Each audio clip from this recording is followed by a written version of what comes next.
শুক্রবার মানেই বেশি কাজ আর শেষ হয় না। তো শুক্রবার এমনিতেও একটু লেট করে ঘুম থেকে ওঠা হয়, লেট করে ওঠার কারণে কাজও দেরি হয়ে যায়।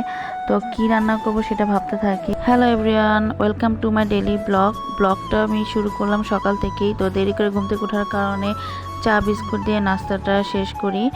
তো চা নাস্তা খাওয়ার পরে এখানে কিছু থালা বাসন ছিল, তো ওগুলো ভালো মতো একটু ধুয়ে নিই। তো আমার হেল্পিং হ্যান্ড ওই দিন আসে নাই, তো এই সব কিছু আমাকেই করতে হয়। তো এগুলো ধোয়া শেষ করে যা রান্না করব ফ্রিজ থেকে বের করে ফেলি। তো এগুলো ভিজায় রাখি। এখানে ইলিশ মাছ আর গিলা কলিজা পা ছিল মুরগি, তো এগুলো ভালো মতো ভিজায় রাখি। তো ভিজানোর পাশাপাশি আমি ভাবলাম যে লেট হয়ে গেছে, তো এখানে ডাল আর ভাত বসাই দিছি আগে। তো বসাই দেওয়ার পরে এখানে আমি ইলিশ মাছ রান্না করব বেগুন আলু টমেটো দিয়ে। তো এগুলো কেটে নিলাম। আর এখানে আগের দিন পাগুলো ভালো মতো বেছে নিছিলাম, কিন্তু তারপর আমি ভালো মতো দেখে নিতেছি। বাছাবাছি করার পরে তারপরে এখানে আমার ডালটা হয়ে গেছে। ডাল হয়ে যাওয়ার পরে এখানে আমি রসুন দিয়ে বাগার দিব। তো রসুন দিয়ে বাগার দিলে কিন্তু ডালটা খুবই মজা হয়। তো এখানে আমার ডালটা হয়ে গেছে। তো পাশাপাশি আমি টেবিলটাও মুছে নিলাম। তারপরে এখানে আমি গিলা কলিজাটা বসাই দিব। তো এখানে তেলের মধ্যে দারচিনি এলাচি দিয়ে দিলাম। তারপর পেঁয়াজ দিলাম। পেঁয়াজটা তাড়াতাড়ি হওয়ার জন্য আমি এখানে লবণটা দিয়ে দিব। তো লবণ দিয়ে দেওয়ার পরে এখানে আমি আদা রসুন দিব। তো আদা রসুনটা দিয়ে দেওয়ার পর ভালো মতো একটু ভেজে নিব। তারপর এখানে হলুদের গুঁড়া, মরিচের গুঁড়া, তারপর গরম মশলা, জিরার গুঁড়া সব কিছু দিয়ে ভালো মতো একটু কষায় নিব।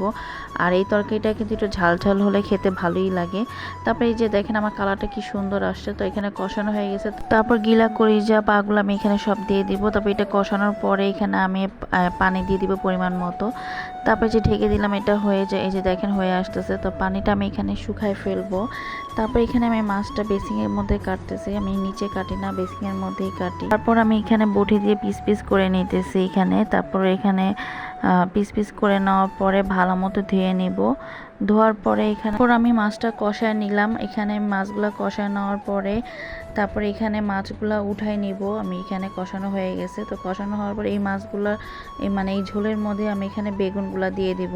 তো বেগুনগুলো আমি কষাইতে দিয়ে দিয়েছি। ভালো মতো একটু কষায় না নিলে আবার মশলার গন্ধ আসে।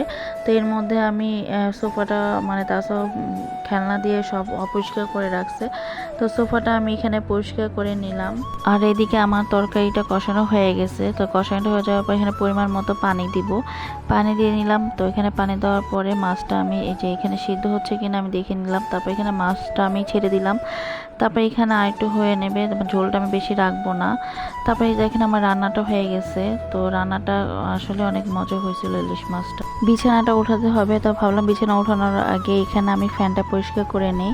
তো ফ্যানটা পরিষ্কার করে নিতে আমার হঠাৎ মনে হলো যে ফ্রিজে টাকি মাছ আছে, তো টাকি মাছের ভর্তাটা করি।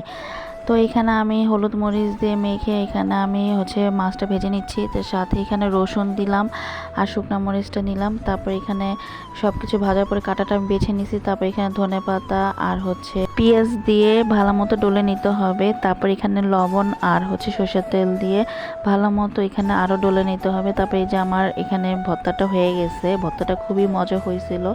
তো সবার শেষে আমি এখানে বিছানাটা গুছাই নিই। বিছানা গুছাইতে আমার ভালোই লাগে, কিন্তু সবার শেষে বালিশের গিলাপটা লাগাইতে আমার একদমই ভালো লাগে না। যাই হোক, আমার বিছানা গুছানো হয়ে গেছে। তো আজকের ভিডিওটি এই পর্যন্তই। সবাই ভালো লাগলে লাইক কমেন্ট শেয়ার করবেন। ভালো থাকেন, সুস্থ থাকেন। আল্লাহ হাফেজ, টাটা, বাই বাই।